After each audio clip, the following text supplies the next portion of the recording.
Bom dia, boa tarde, boa noite. Esta é mais uma edição de Pedro e Cora, aquele programa muito estranho sobre aquele mundo muito esquisito no qual vocês todos se meteram, mas eu não, porque eu não sou uma pessoa digital.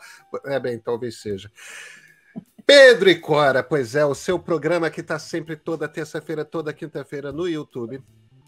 Nas plataformas de podcast, aqui você escolher. Eu sou Pedro Dória, ao meu lado está minha amiga Cora Ronay. Cora Ronay, de que vamos falar hoje?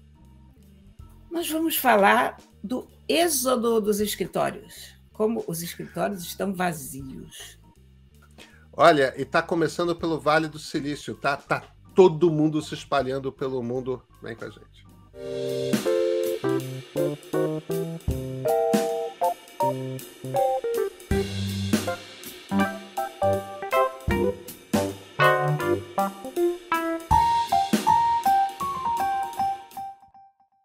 Cora Ronay, eu tô achando que a gente está morando muito perto e não tem necessidade. A gente pode.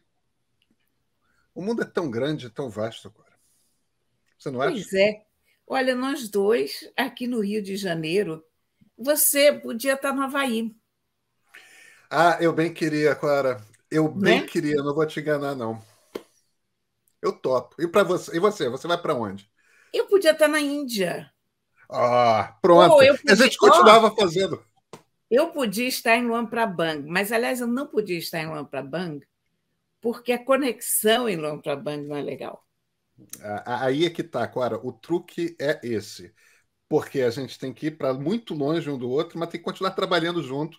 E toda terça-feira, toda quinta-feira, nos encontrando nessas caixinhas. E por que a Exatamente. gente está falando disso, Clara? Porque, nesse momento, eu vou dizer uma coisa que vai ser contestada, evidentemente, eu vou dizer, passada a pandemia, não passou a pandemia, nós ainda estamos vivendo a pandemia, de acordo com todos os registros que a gente tem de pandemias do passado. Pandemias não acabam assim de repente, pandemias se aquietam, depois elas ressurgem, depois elas se aquietam, é um período longo. Mas, então, reformulando a questão, passado o primeiro momento da pandemia em que nós todos nos isolamos, e agora, por causa das vacinas e de uma melhor compreensão dos mecanismos do coronavírus, começamos a voltar à nossa vida pregressa, à nossa vida normal, entre muitas aspas, a gente começa a descobrir que nada é como antes. O trabalho está sendo muito impactado. Nos Estados Unidos, até os diretores de empresas de tecnologia têm dito não volto mais para o escritório. E estão morando onde bem entendem. Não é uma coisa tão simples de assimilar. Não é só, oba, o trânsito melhorou. Isso tem implicações muito profundas. Hoje, em São Francisco, 22% do espaço de escritórios está desocupado.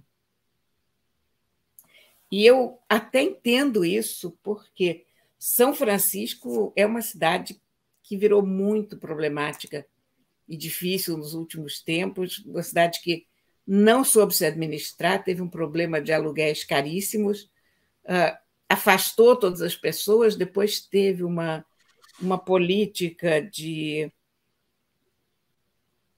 Eu nem sei, de benefícios sociais totalmente equivocada, falha. Você não consegue mais andar no centro de São Francisco. Deixou de ser uma cidade agradável porque você anda e tem. O Union Square é barraca sobre barraca sobre barraca, de gente sem teto. Você tem uma quantidade de população sem rua imensa, mas é por causa disso. Né? São Francisco é a cidade acoplada ao Vale do Silício. E Não, toda aquela região, o aluguel e o preço de moradia virou uma coisa insuportável. É muito milionário por metro quadrado, cara. Exatamente. E aí, o que acontece lá é o seguinte: eu entendo que a pessoa queira fugir do centro da cidade, porque foi a minha cidade favorita ao longo da minha vida quase toda e deixou de ser. As últimas vezes que eu tive Ainda. lá, não, eu Eu te digo, você não consegue mais andar, você tem gente drogada, e gente drogada no mau sentido, que é cracudo, aquelas pessoas ameaçadoras que vêm para cima de você. Em todo canto. A última vez que eu tive foi em 2019, ou 2019, que foi o ano anterior à pandemia. Não sei se você teve mais recentemente do que Eu isso. tive no finzinho, ou eu tive no começo de 2020 ou no fim de 2019, não me lembro muito bem, mas foi assim, no último lugar onde eu estive antes. É só que é uma cidade que ainda bate no meu coração. Eu gosto muito de São Francisco. É a Mas, minha de cidade qualquer americana maneira, favorita. mas a questão é a seguinte: a questão é que juntou tudo, né? Juntou esse problema de cidades muito complicadas. Eu não sou São Francisco. Eu acho que isso é universal. O mundo chegou a um ponto também de problemas de trânsito, problemas de locomoção, problemas de qualidade urbana, problemas do ar. Nova Delhi, você não consegue respirar, né?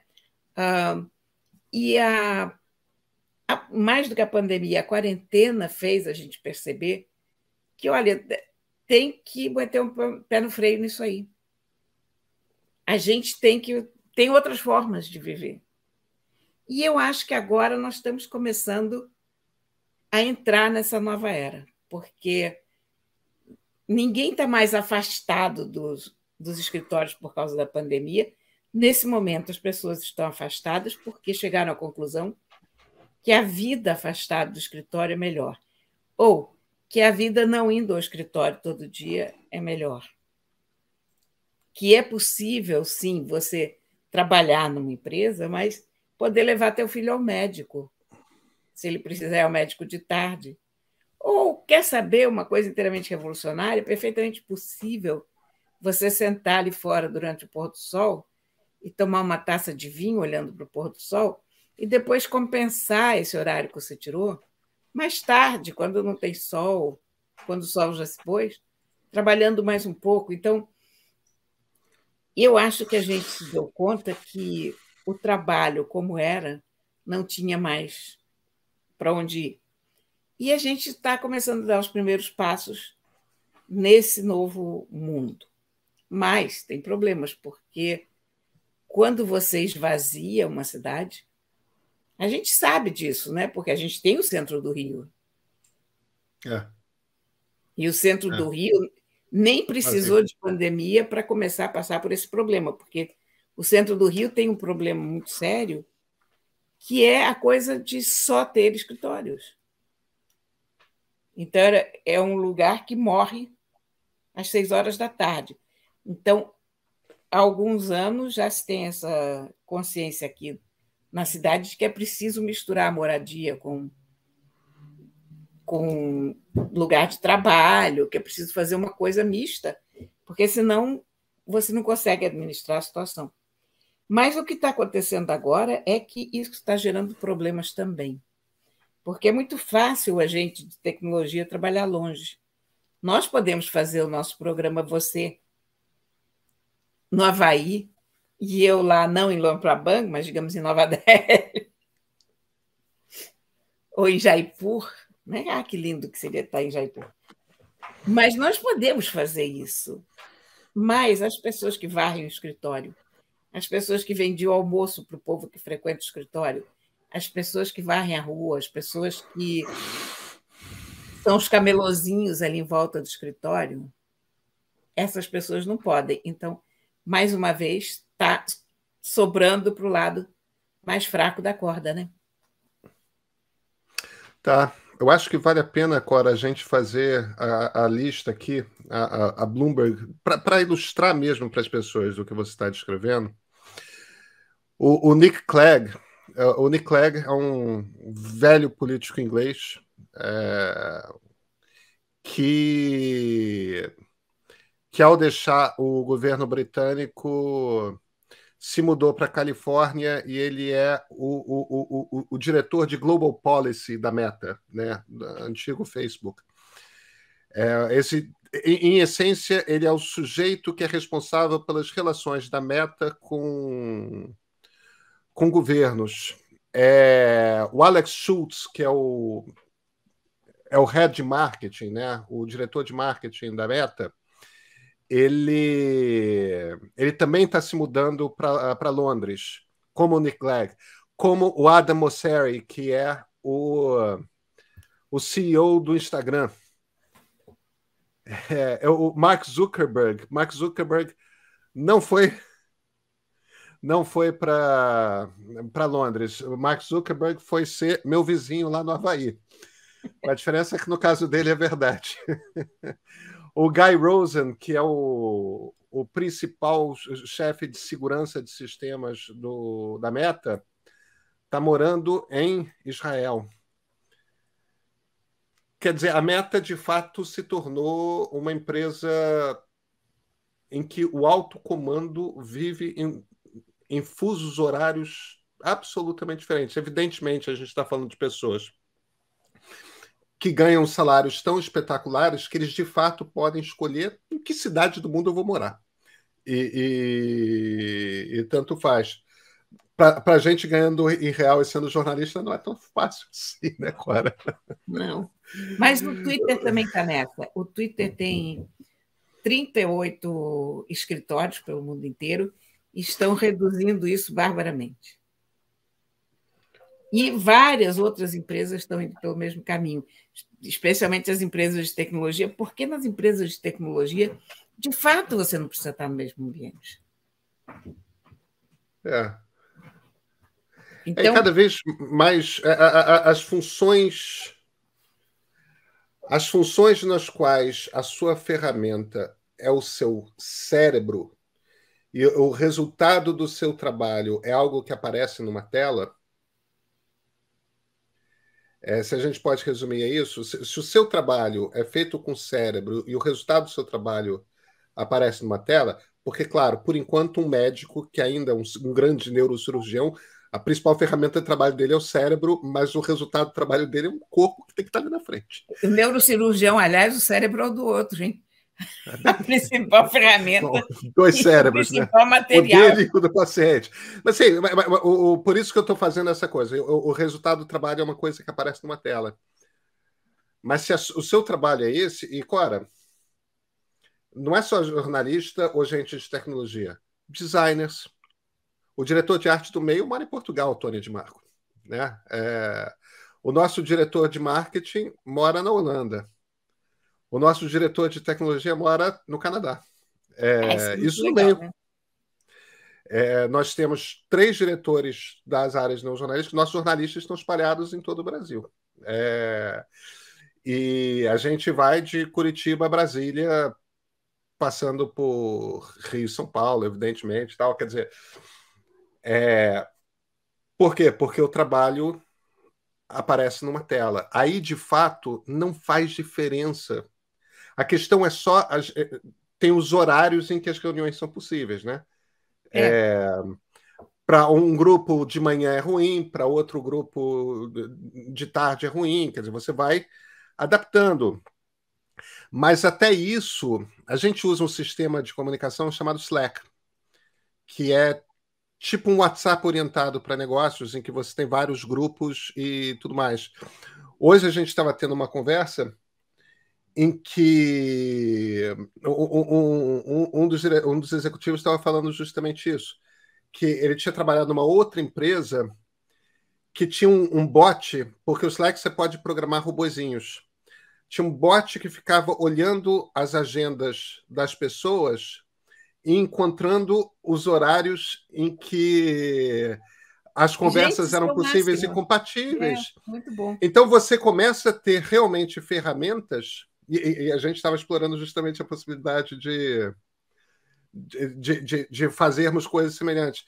Você vai bolando ferramentas que tornam esse trabalho remoto extremamente possível. Extremamente possível. Cora, a realidade está dada. O trabalho no meio, nessa nossa empresa aqui, o trabalho é remoto. Agora, É exatamente o que você descreveu. Nós temos pessoas hoje no mundo vivendo no século XXI e nós temos pessoas vivendo no século XX. E são duas realidades profundamente diferentes. E esse abismo não faz bem à sociedade, Não. porque vai aumentar as distâncias, vai aumentar a desigualdade, vai aumentar de forma brutal. Eu acho que toda cidade inteligente, e agora eu estou falando inteligente não no sentido tecnológico da palavra, mas inteligente, inteligente mesmo, de verdade, ou seja, bem administrada. Cérebro, massa cinzenta, orgânica, Exato, é aquela pensando coisa conjunto. antiga. Deve estar se preparando muito para saber o que fazer com esses espaços não aproveitados e como resolver esse problema dos centros esvaziados. É. Lugares que não são como o Rio, que é uma cidade burra, essencialmente, porque aqui nunca se pensou nada além do problema, né? Quer dizer, primeiro espera o problema acontecer, depois corre atrás, se é que corre atrás, enfim. Ai, meu Deus, isso é um assunto que eu nem gosto de conversar, porque, né? Embora eu argumentaria até que hoje nós temos um secretário de urbanismo que é um dos caras mais inteligentes e estudiosos disso, que é o Washington Fajardo, Não que eu conheço. temos, não temos, ele acabou de sair. Ah, que tragédia. Acabou de sair, eu li há meia hora. É por isso que eu estou tão deprimida. Lamento te informar. Sinto se a pessoa trazer essa notícia, mas realmente há meia hora foi anunciada a saída dele. E, enfim, o Washington tem essa visão. E, aliás, deve muito a ele a restauração do centro, quer dizer, a ideia de criar moradias no centro. Ele está saindo deixando não sei quantos mil moradias já encaminhadas, retrofitagens de prédios. A gente devia trazer o Washington um dia desses para cá, para ter um papo com a Devemos, gente, né? né? Ah, isso Vamos, é uma ótima ideia. já estamos devendo, eu vou escrever para ele. Ah, vamos fazer isso? Vamos conversar com ele. Vamos sim, sobre as cidades do futuro. Isso mesmo, Sobre acho muito como. importante. Porque o Rio, Cora, o Rio, por conta da infraestrutura de acesso à internet que tem, e de fato tem, em várias regiões da cidade você tem uma infraestrutura de acesso à internet de altíssima qualidade. Ali a minha mulher, ela, entre as coisas que ela faz um monte de coisa, ela administra Airbnb. Toda hora tem gente, alguns apartamentos, né? Toda hora tem gente querendo alugar por 6 meses. É home office. É uma coisa de. Eu sou uma pessoa da Europa, eu quero morar 6 meses no Rio de Janeiro. É Eu os sou uma nômades pessoa da. digitais. É. Pois é, então o Rio é uma das cidades no Brasil e não é a única. Imagina o Recife, Olinda, Salvador. Tem uma quantidade imensa de cidades no Brasil que têm o potencial de serem hubs para home office. Cidades agradáveis, interessantes, coloridas. Tem de saber se encaixar, né? Mas podem ser lugares para nomadismo digital. Olha, eu te digo uma coisa: se eu não tivesse a minha provectidade, a minha quantidade de gatos e essa biblioteca, porque no fundo eu não consigo viver longe desses livros também, era uma coisa que eu faria com grande prazer, sabe? Sair daqui, passar 3 meses aqui, 4 meses lá. É, é uma. Eu tenho filhos pequenos, eu não posso. Pois é. Cada um de nós tem as raízes, né? E galhos É, que nos seguram, é. mais ou menos. Mas é um estilo de vida interessante, novo, e que vai se desenvolver cada vez mais. Eu acho que vai. E Cora, nos vemos na quinta-feira? Com certeza. Então nos vemos na quinta.